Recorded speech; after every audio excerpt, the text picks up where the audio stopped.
जय माता दी दोस्तों, आज नवरात्रि का दूसरा दिन है। आज हम ब्रह्मचारिणी की कथा को सुनते हैं। माँ दुर्गा का दूसरा स्वरूप ब्रह्मचारिणी का है। यह ब्रह्मा शब्द का अर्थ तपस्या से है। ब्रह्मचारिणी अर्थात तप की चारिणी, तप का आश्रय आचरण करने वाला होता है। यह ब्रह्मचारिणी देवी का स्वरूप पूर्ण उत्तेजना एवं अत्यंत भावमय है।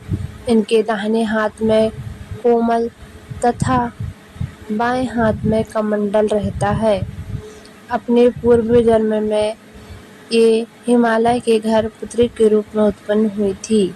तब नारद के उपदेश से इन्होंने भगवान शंकर को पति के रूप में प्राप्त करने के लिए अत्यंत कठिन तपस्या की थी।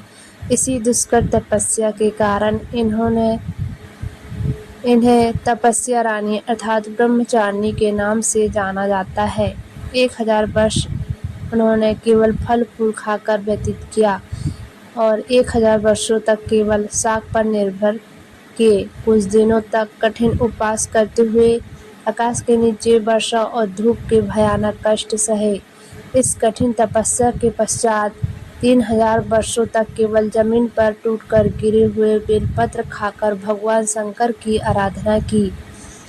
इसके बाद इन्होंने सूखे बेलपत्र को भी खाना छोड़ दिया।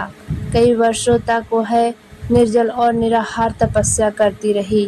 पत्तों को भी खाना उनका एक नाम और पड़ा, जिसका नाम अर्पणा था। कई हजार वर्षों की इस कठिन तपस्या के कारण ब्रह्मचारिणी देवी का वह पूर्व जन्म का शरीर एकदम क्षीण शीर्ण हो उठा।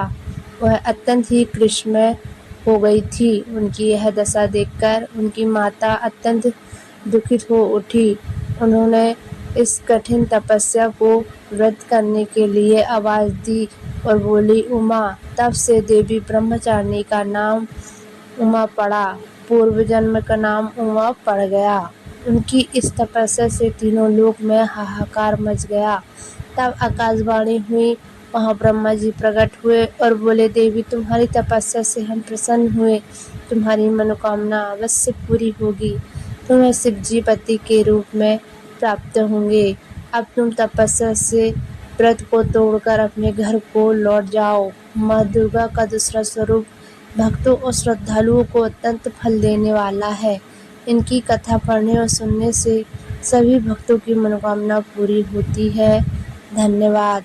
आपको यह वीडियो पसंद आया है तो लाइक एवं सब्सक्राइब जरूर से करें। धन्यवाद।